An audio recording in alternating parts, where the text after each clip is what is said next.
Hi everyone. I'm just checking if everything is working. Hi everyone. Okay, it seems so. Check. Okay, so we're gonna start. So thanks everyone watching this second episode of our webinar series. Uh, sorry, sorry, I had my cable. Okay, so yeah, so I was saying that today is the second chapter. We are doing this series of webinars, and we are going to show you how to master Doyo so that you can build professional software without programming. Okay, so you don't need to be a programmer, right? So, well, last week we started showing you how to build the content, how to put images, text, videos, and everything on the screen, and how to create great designs. Okay, so we learned the basics. Okay, so I hope you started practicing at home. And today we are going a step farther. Okay, so today I think it's probably the most important episode in this series of webinars because today we are going to be learning the basics or the foundation of Doyo. Okay, so today we're going to learn what you are going to use in the future for anything you want to do with Doyo. Okay, because and I also believe that today you will understand the power that is behind Doyo. Okay, so we are going to do some little exercises. Okay, I will explain the basics and I hope that's enough for you to understand the potential. Okay, because I know that last week only designing content is like any other web builder or app builder, right, where you can just put content on the screen and move it and drag and drop it. Okay, so yeah, that was, I mean, the same as any other builder, but today we are going to start learning the basics for adding logic to our apps. Okay, and release all the power from Doyo. Because Doyo is a very powerful tool to build professional software where you can not just put content but also interact with the content, access third-party databases and things like that. Okay, so if you want to build some native app or some website where you want to have some, for example, a marketplace of things, or you want to have like a map with real-time objects moving along the map, things like that. Okay, then Dojo is your tool, definitely. Okay, so today we are going to learn the basics for doing that. Okay, so let me start only saying that it's 27th of October and we only have 3 days left with our 50% discount. Okay, so I told you last week that in, I think it was last August, we changed the name. We used to call Coducer our tool. Okay, but in August we changed the name to Dojo, and it was not only a change of name, it was also a big change in our mentality. Okay, because in the past we were only focusing on the power that you can have for building software. Okay, and but the software itself, I mean, our platform was a bit difficult to understand or especially to learn. Okay, it was not that difficult, but for new users, it was very easy to get lost at the beginning. Okay, so since August, we are focusing a lot on changing our interface and making it more visual so you can learn by yourself. Okay, so in this series of tutorials, I'm gonna explain the basics, and I hope with those basics, then you can start building things. Okay, so okay, let's talk in. Well, I was saying that you have this discount in October. You can use the promo code October 22, and then you will get 50% discount on any subscription. Okay, you know that you can use Dojo for free while you're building. Okay, maybe it takes like 1 month for building your project, but if you start paying now and you don't wait that month, then you will have 50% discount for the next 12 months. Okay, so you're going to save a lot of money. Okay, so well, let's start. I think we started some project called webinar October 20th last week. Well, it's not empty, and I think I'm going to, I have two views. So I'm going to remove all the content. Okay. And also the view 2, it had some content. I'm going to remove it. Also this one. Okay, so now I have two empty views, the main view and the view 2. Okay, so today, well, since we learned how to put things on the screen, on the view, today we are going to learn how to interact, how we can let the user interact with the content. Okay, so that's pretty basic. I mean, if you want to make navigation buttons or you want to do other things and let the user decide in your website, okay, then we are going to do this kind of interaction. So we are going to learn that. We are going to learn one of the most powerful things, which is the functions. Okay, I will explain what that means. And then we are going to learn another super important thing for Doyo, which is the references.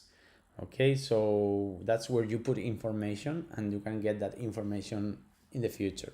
Okay, so well, let's start building some content. I'm gonna add this group with some padding. Okay, and inside this group I'm going to add one text. Okay, and it's going to, I want to create a button. Okay, so when the user clicks on this button, I want to take the user to that different view. So let's say go to view 2. Okay, I'm going to make it a width of wrap, and let's add some background and some padding maybe.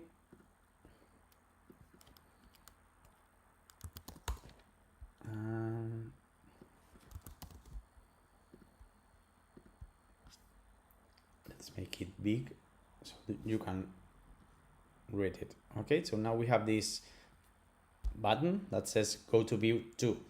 Okay, so when the user clicks on it, I want to take the user to view 2. Okay, so how can we do that? So we're going to use events. Okay, so an event is something that happens in your app. So, well, it can happen when the user does something like tapping on a button, for example, or an image or anything. So that's an event. So we are going to define how we want our website to behave after some event happens. Okay, so those are user events, but then we also have some other events that don't require user interaction. Okay, so there are some events that happen, for example, when a new view is loaded.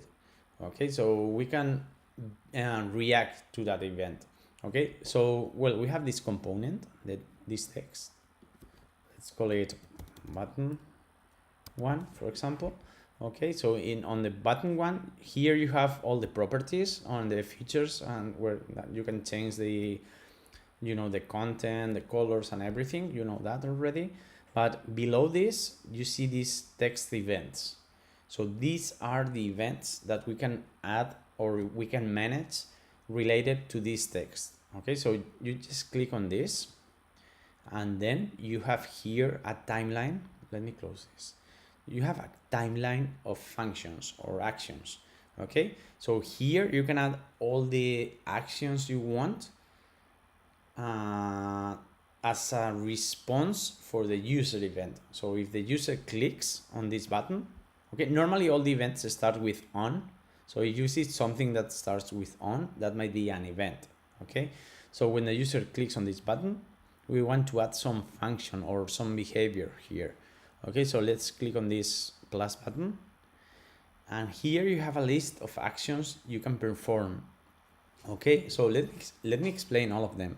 Okay, I have to say sorry today for my voice. I've been in a fever for 3 days. Okay, so my voice is not really good today. So yeah, let me explain all of them. Okay, I will just give you a preview of all of them. So then first we have the abort. Okay, so this is for canceling a sequence of actions. Okay, so for example, you have 10 actions in a row. Okay, but after 3 actions you want to cancel if some condition is true. Okay, for example, if you start doing things and then you want to cancel and don't do anything else if the user is, for example, 20 years old, for example. Okay, you can cancel and don't do the rest of the functions. Okay, then you have the add function, which is for adding content to a database. It can be a local database or it can be Firebase. Okay, so well, I'm not sure if you know what Firebase is. Firebase is a set of tools that Google provides for website or app developers. Okay, so if they don't know about backend development, Firebase provides these tools so that you can have a backend without developing the backend. Okay, you control all the backend from the front end, which is the app or the website. Okay, so you can add documents to a Firebase database. It's a real-time database, which is amazing. Then you can go back to the previous view. You can browse, open a different URL in the same tab or in a different tab. You can clone a database, which is for making a copy of a database. For example, if you have a database on Firebase and you want to perform some combined filters, which is not allowed on Firebase, you can clone it to a local database and then do all filters. Okay, then you can delete a document on the database. You can delete a file on Firebase storage, or you can delete some value. Okay, then you have do, which is for grouping some functions. Okay, so you can make a subsequence of functions, okay, and only perform that sequence in case some condition is true. Okay, then you can download a file. You can let the user pick a file from its computer. You can go to a different view. You can hide, which is for hiding some pop-up. You can log in case you want to use user accounts in your project. Okay, you use this function. You can log out, which is the opposite. You can open a database. You can pop up, which will pop up a dialog. You can make an HTTP request to a third-party server. Okay, you can use REST APIs, or I mean, if you have your own data in your system, you can access that data using API request. I mean REST APIs. You can scroll so that, I mean, if you are in some part of the screen, you can make an animation to a different part of the view. You can set a value. This is one of the most important functions on Doyo, is set, because with set you can put some or store some value in the memory or in some place. Okay, but you can also use set for uploading files to Firebase storage or some other things. Okay, then you can use sign up for creating user accounts, or you can track events on Google Analytics, or you can just wait. Okay, this might have no sense, but imagine that you want to go to some view, and after 5 seconds you want to go automatically to this next view. Okay, then you can use wait 5 seconds, then go to view 3, for example. Okay, so well, now I'm going to just add this go to. And if, well, of course, if you said add an action or a function, you must configure it. Okay, because now I told my project that I want to take the user to a different view, but I didn't specify the view. So you just click on the function and then you will see this pop up with both options. Now I have two views on my project. I have the main view, which is the current view, and I have view 2. Okay, so this is what will happen. So if they click here, this function will be performed, which is go to view 2. Okay, so we will take the user to a different view. So, well, let me copy this group and let's edit view 2. Okay, and we can, let's change this text, go back and change the color. Okay, so now we have this button. Since I copied, I have this event already defined, which is go to view 2, which makes no sense, right? So I'm going to edit this. So let's see this. So if you want to edit the function, you click here. Okay, but if you want to edit some, or if you want to manage the function, you click here. Okay, so here you have some options. You can delete the action, you can copy the action and take it to a different event. You can clone it, which will make a copy. You can delete it, and you can change it. Okay, if in case you don't want to use go to, you want to change the function, you can click here and select a different one. So we are going to select back for this one.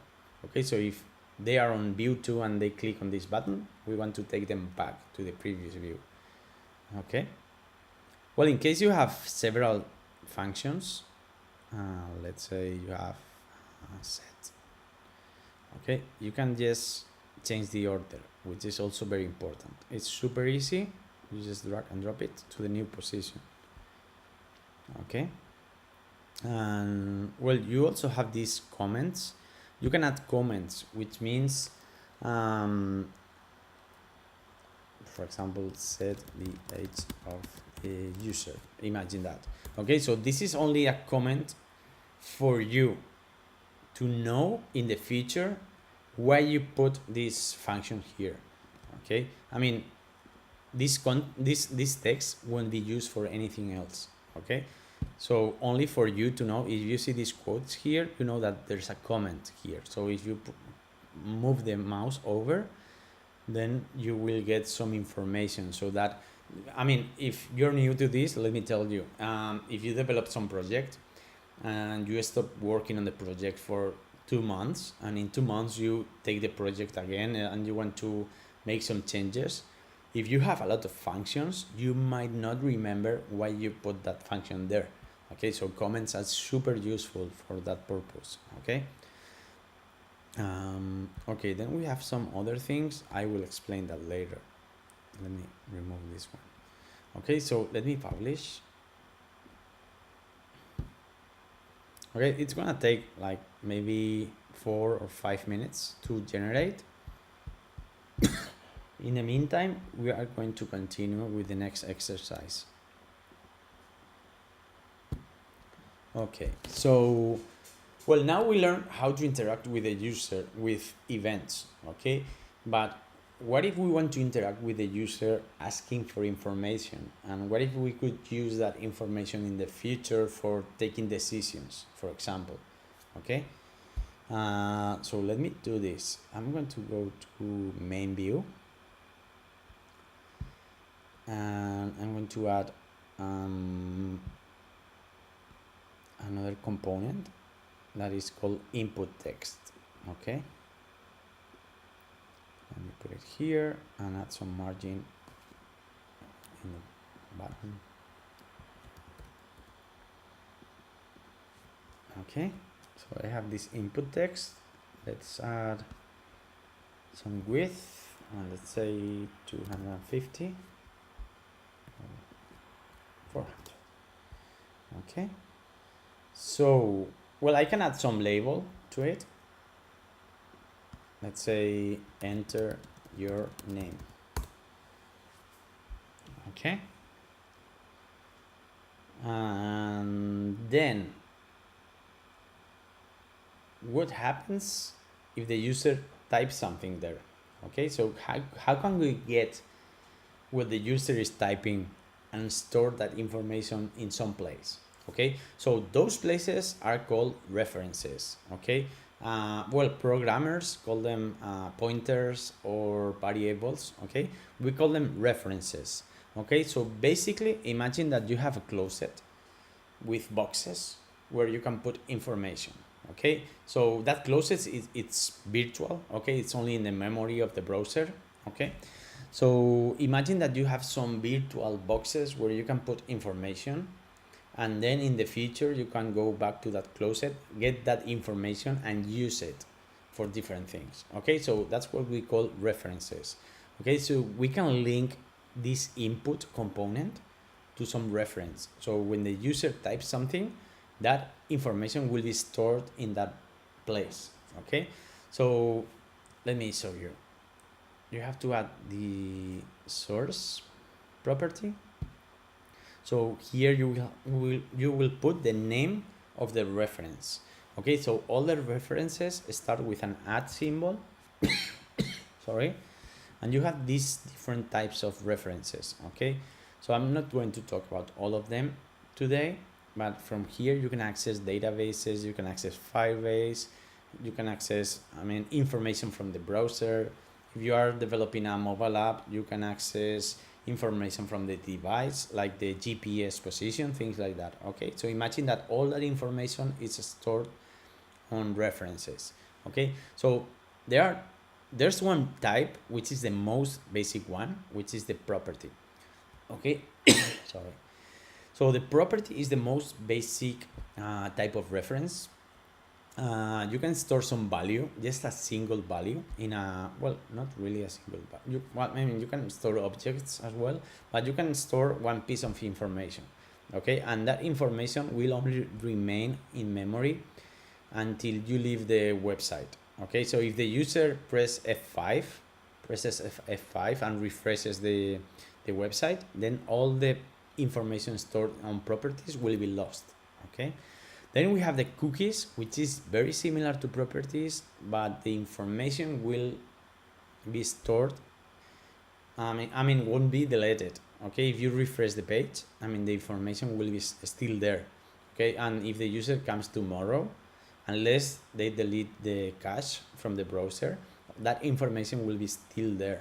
Okay, which is very useful sometimes. Okay, but you have to be careful that since the information is going to be accessible from the browser, you might not want to store sensible information on a cookie.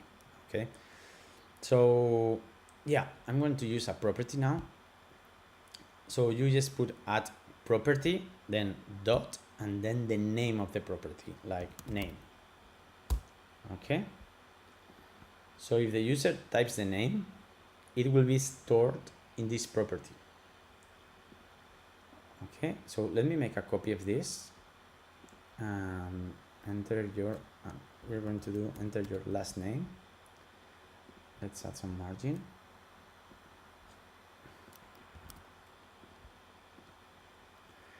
Okay, and now instead of a property, I'm going to use a cookie, and you will see the difference.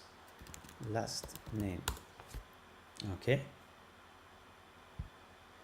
and then I'm going to do another thing. So I'm going to add a text here.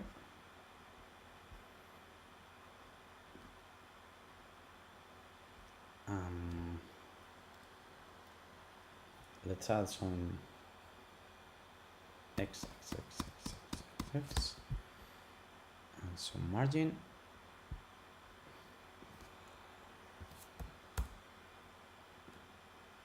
Okay, so since you can link an input text to a reference, so that what the user types will be stored in that. It's by the in two directions. Okay, if you link this input text to some property and someone changes the content of the property from another point, then you will see the new text here as well. Okay, but you can also link this static text. You have this text here, which is not an input, it's a regular label, and you can also add some source to the same property, property.name. So now we will see what happens. Okay, well, we have the first exercise ready. Let me download it, and I'm going to upload it here, for example. Well, now I'm just downloading a zip file from Doyo and uploading it to Amplify, which is a service from Amazon Web Services. Okay, but soon in some weeks you won't have to worry about this. Okay, if you don't have a server, don't worry, we are going to publish it automatically on Amazon for you. Okay, in our account. Okay, that will be included on any plan, even in the free plan. Okay, so don't worry about that. So let me check if it's ready. Yeah, here.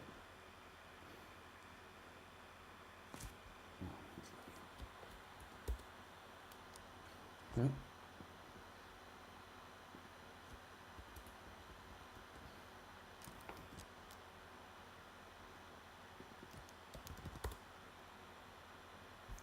Let me check. A moment. I don't. Is this the same project?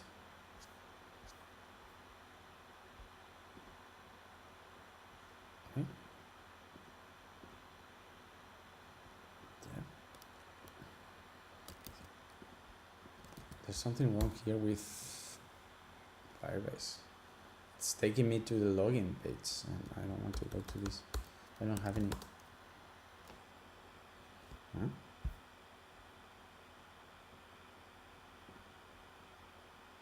Did I download the correct one?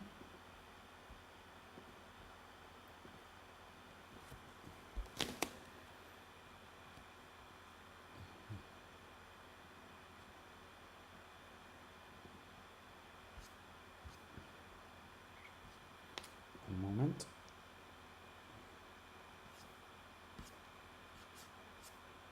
This one, the dep 7539. Huh?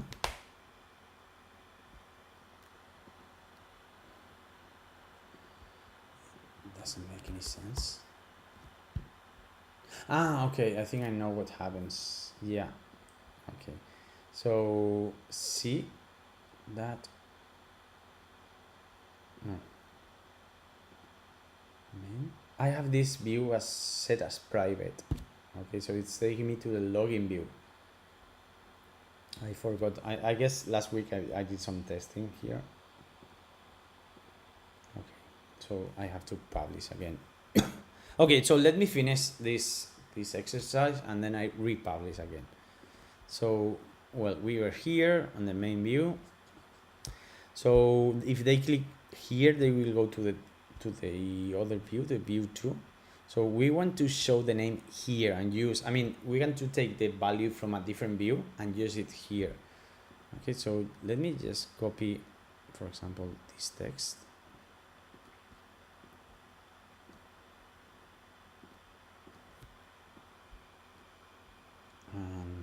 So margin here.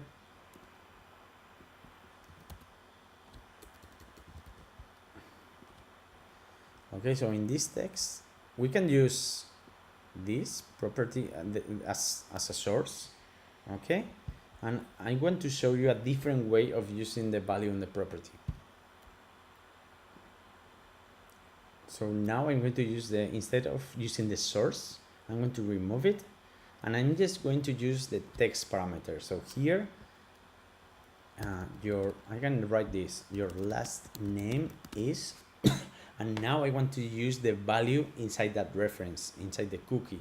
So instead of just adding the name of the cookie, I'm going to use parentheses. Okay, and inside those parentheses, I'm going to use add cookie dot last name. Okay. So this there are two ways. You can use the source, or you can just add this inside parentheses, and then this will be replaced. Okay. So yeah, let me republish.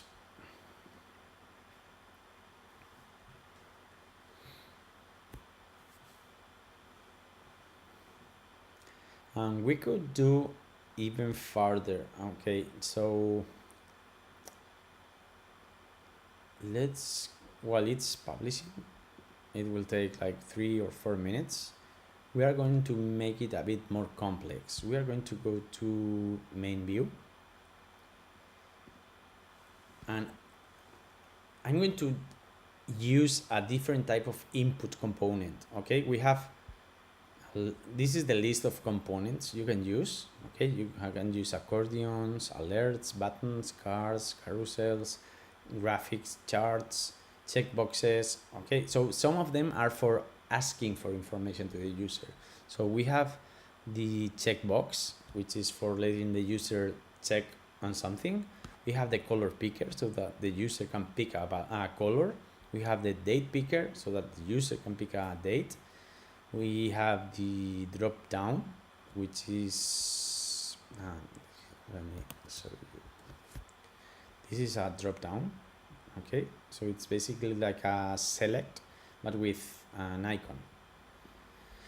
Then we can use input file. So this is a button that will open the Finder on Mac or the Windows Explorer, so that the user can pick a file. We have the input text, which is the one we already used. We have radio buttons, which is for picking an option. We have the range, which is what we are going to use right now. So basically it's like a bar with some slider, so the user can slide it from the left to the right in order to pick a value. Okay, then we have a select, which is for selecting a value. We have the switch, which is for turning off or on.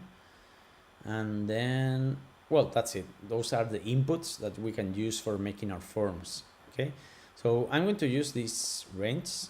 Well, wait, this is ready. Okay, let me download it. And upload it here.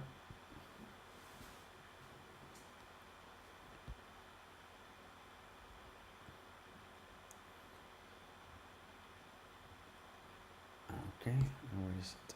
Here. Again? What is happening?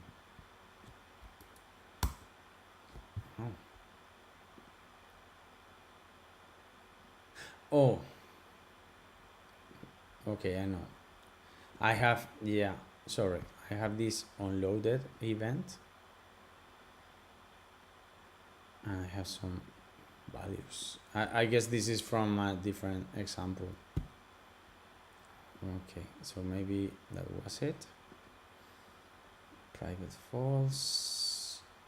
ID main, sorry for that. Yeah, I think this should be main or hidden main, not found main. Okay, I don't know what's happening. Maybe it was that event. Okay, anyway, let me keep this example. I'm going to add a range.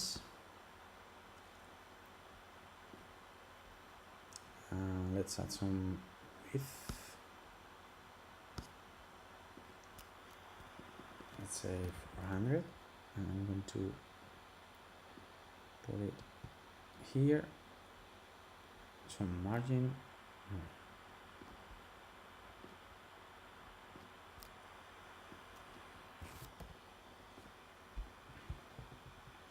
Okay, so you see this is a range, like a slider. Okay, so I'm going to add a source. Okay, so that the value that the user enters here will be stored in that reference. So I'm going to use a property dot h, for example, or let's say level. Okay, and I can just configure my range. Okay, so I can put a minimum value of 0, a maximum value of 100, and I can do some step like 2, for example. Okay, so you'll see. But also I want to connect this property to some text, so I'm going to add a text.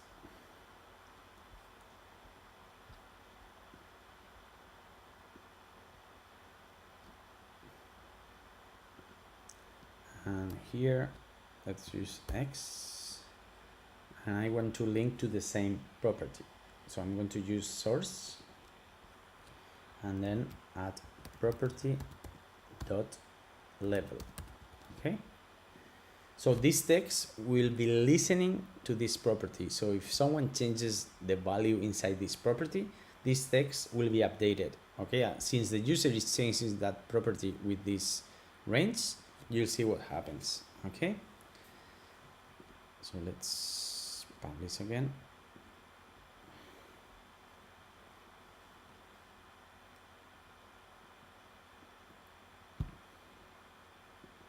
Okay, so for now we are learning, I mean, you learned how to use functions, and then you learn about references. Okay, so functions and reference are the key to add all the power to your project. Okay, I mean, because today I'm doing it super simple. Okay, but you just need to know this. Okay, and then you can make it as complicated as you want. Okay, but it's always about functions and references. So do something and store something or pick something from a reference. Okay, and with that, basically is the way you build software. Okay, I mean, it's a super definition of software. I mean, a super simple definition of software. Okay, but basically this is it. Okay, so well, let me still the building.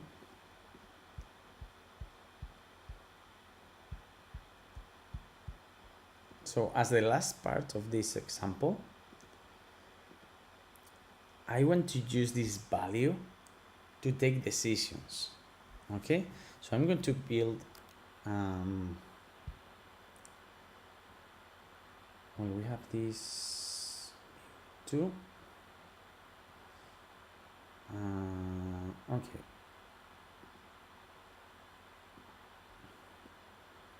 let me add this text here without source, and you are under 30, for example. Okay, so this screen or this view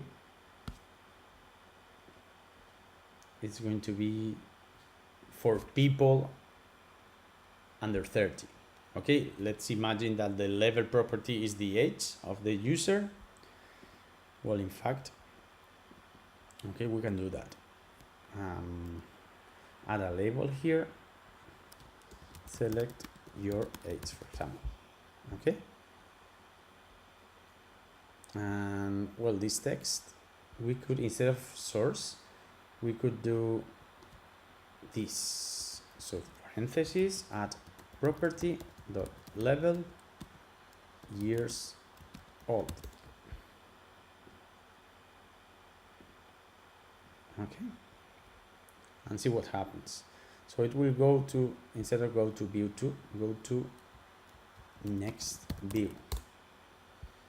Okay, then we have view 2 for people under 30, and we're going to make a copy called view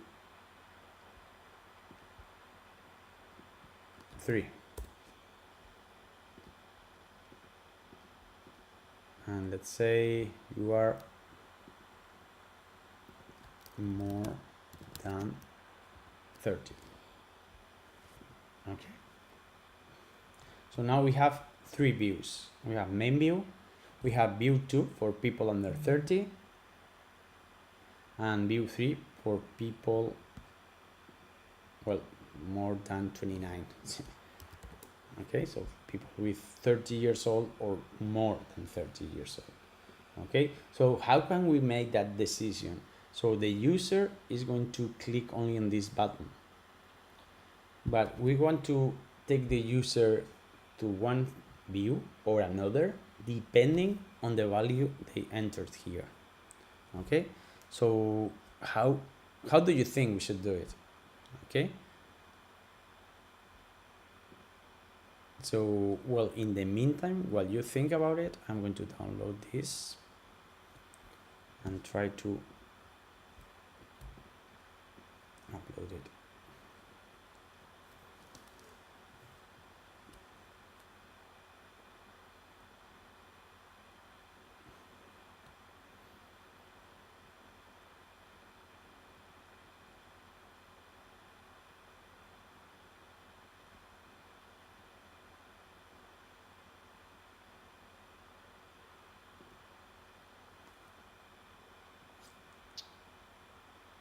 Okay. I don't know why it's going to the login view. This is stupid. Maybe it's some cache.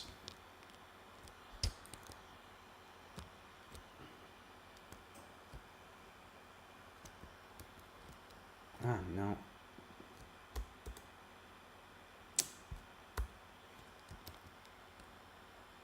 I don't know why it says login here.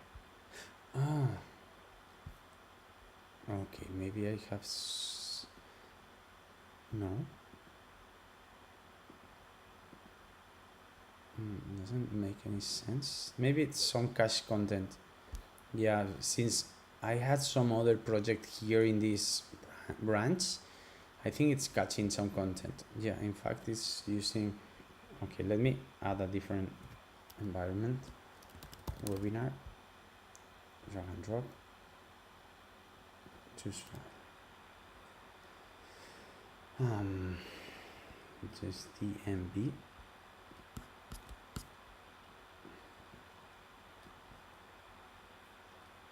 This one. Okay.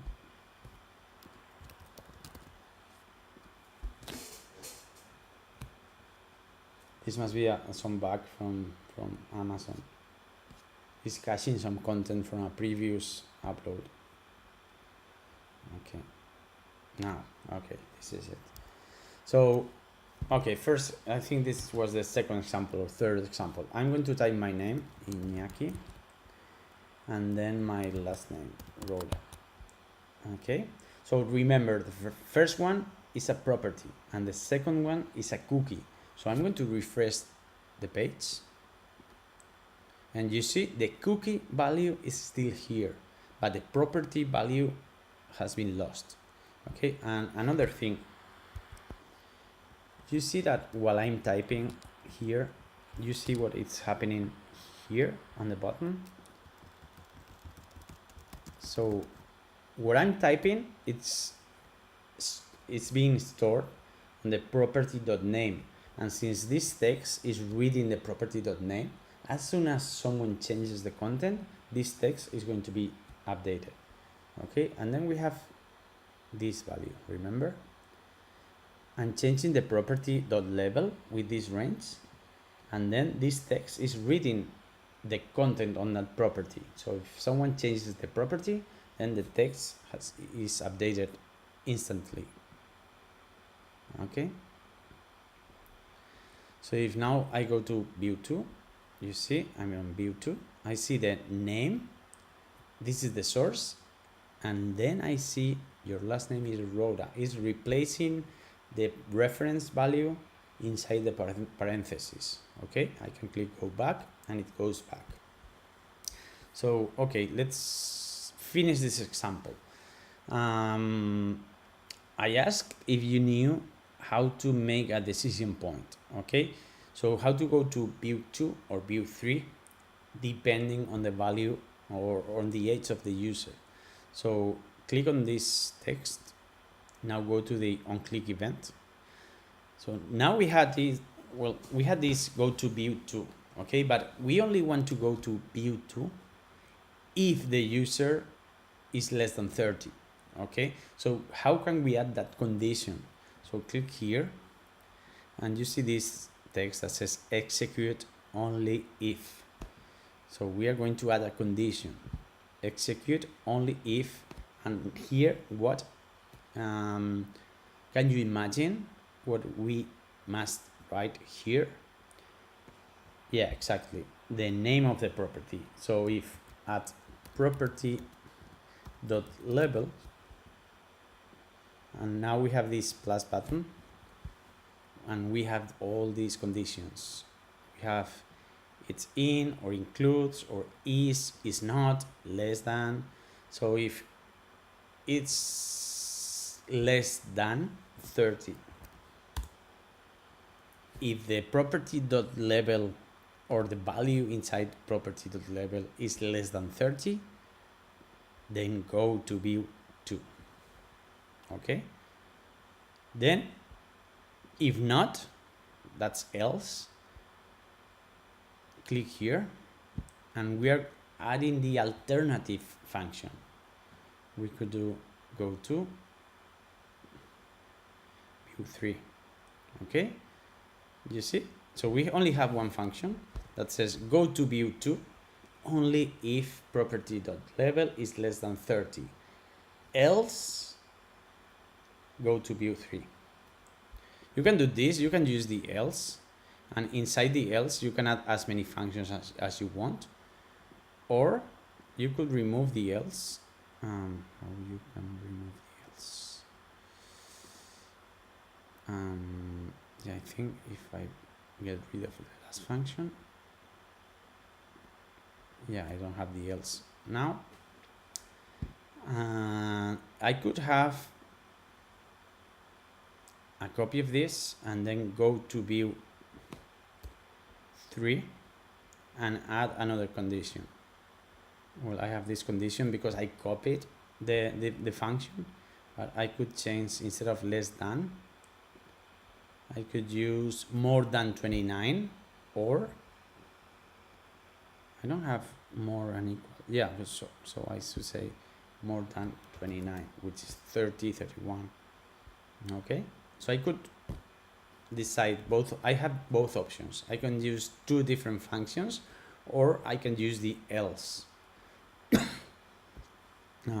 So that's up to you. I mean, you can use both. Okay, let's publish.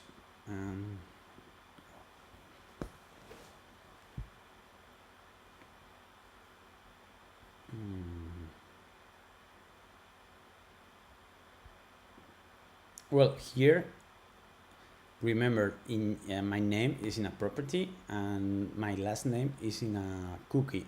So if I refresh the page, view 2, you see now the property disappeared. Okay, and the cookie is still here.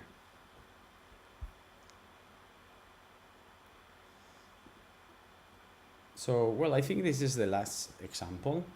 Okay, let's wait until it's done and we will see what happens.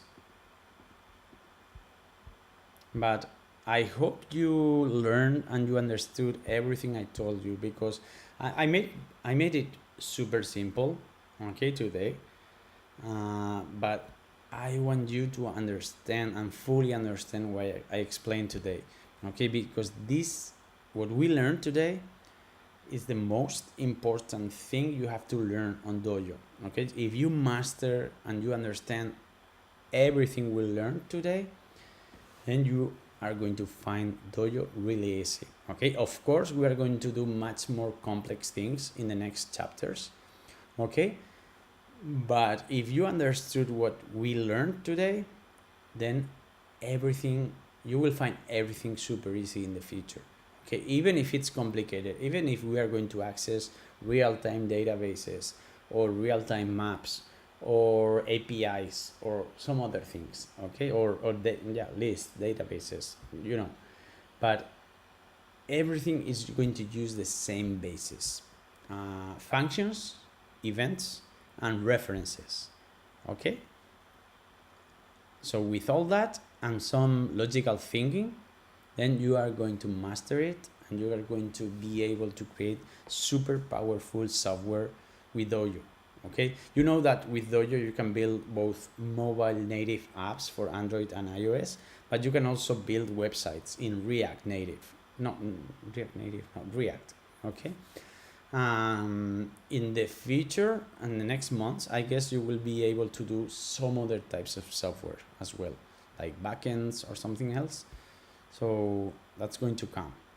But the idea is that it doesn't matter if you are building a mobile app or a website or a backend service. Okay, the philosophy is always going to be the same.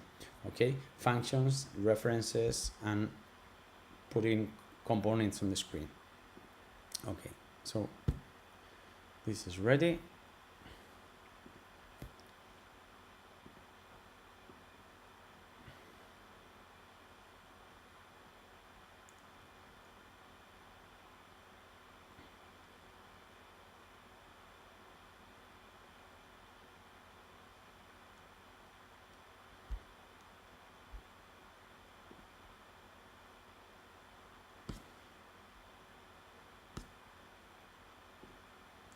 Okay.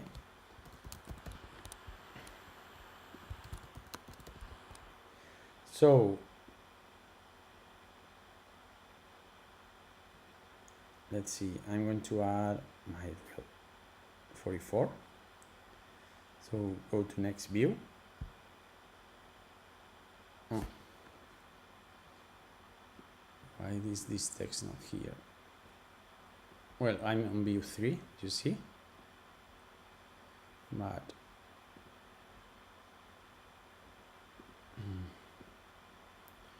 doing more than 30.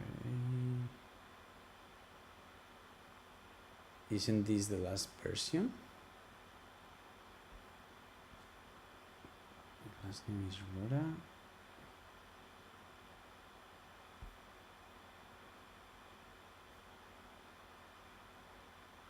Hmm?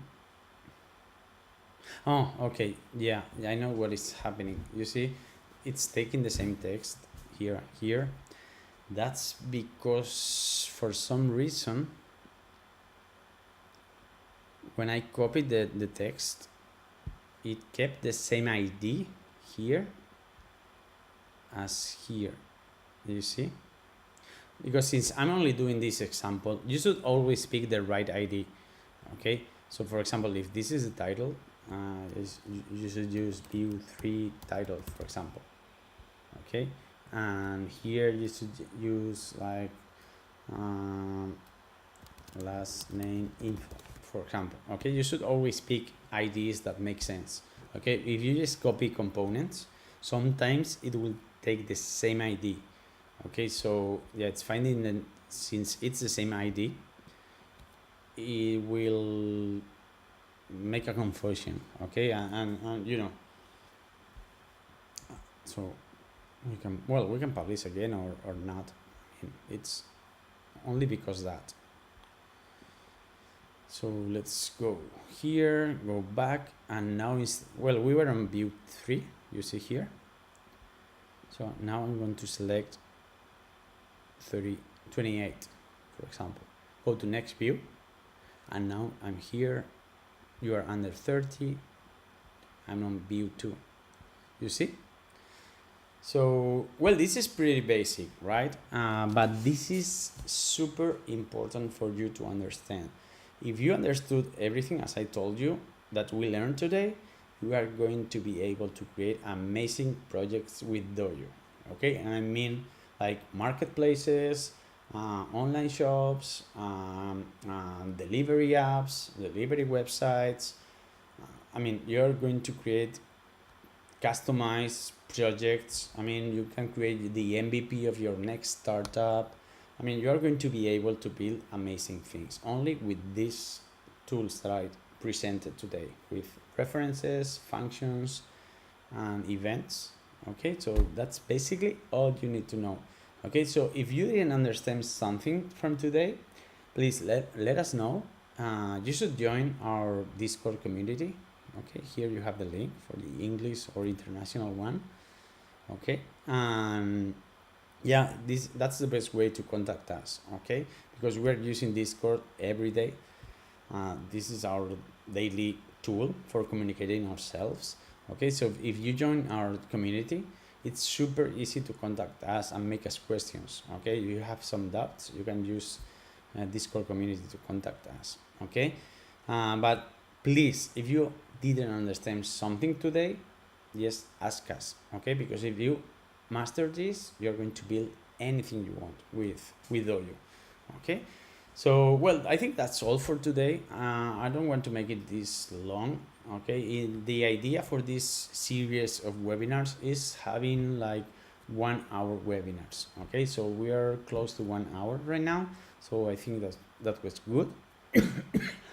I explained everything I wanted to explain today for you to learn the basics. Okay, so from next week we will start making things a bit more complicated, always using the same methodology. Okay, but we will start using databases, we will start using user accounts. I mean, we will start doing more complex things. Okay, so I guess I will decide some some project, or I will decide some MVP, and I will use these webinars to make a like a side project or something. I want to build a real MVP in this series of webinars. Okay, so I will show you all the different parts you need to learn. Okay, and that will be next week, same time, more or less. And I hope you join us next week. Okay, and let me insist another time. Okay, in case you don't have a premium subscription, but you have felt that Doyo is your tool and you are going to build your next project with Doyo, okay, you should, I mean, we only have 2 days left to have our 50% discount. Okay, so if you upgrade on October, you will get 50% for the next 12 months. Okay, so you're going to save a lot. Okay, I mean, Doyo is super affordable. Okay, but instead of having the basic subscription, you are going to be able to get the startup subscription for the price, almost for the price of the basic subscription, which is a super opportunity. Only 2 days left. So go here, upgrade account, select any plan. For example, if you pick the startup plan, and add here this promo code called October 22, then click on apply, and you will get immediately 50% discount. It's only for October. Okay, I don't think we are going to have 50% again. Okay, maybe some other time, maybe Christmas, I don't know, we will have 40, 30, 25, I don't know, but I don't really think we're going to have 50% discount anymore. Okay, so please remember to upgrade before the 1st of November. Okay, well, and I think that's all for today. I hope you enjoyed it, and please subscribe to the channel so that you will be notified about the next webinars, or please join our Discord community, and also follow us on Twitter, because we also announce our webinars on Twitter. And yeah, and that's all. So thank you all for coming and watching the recording of the webinar. Okay, and again, please let us know if you have any questions. Okay, bye, see you next week.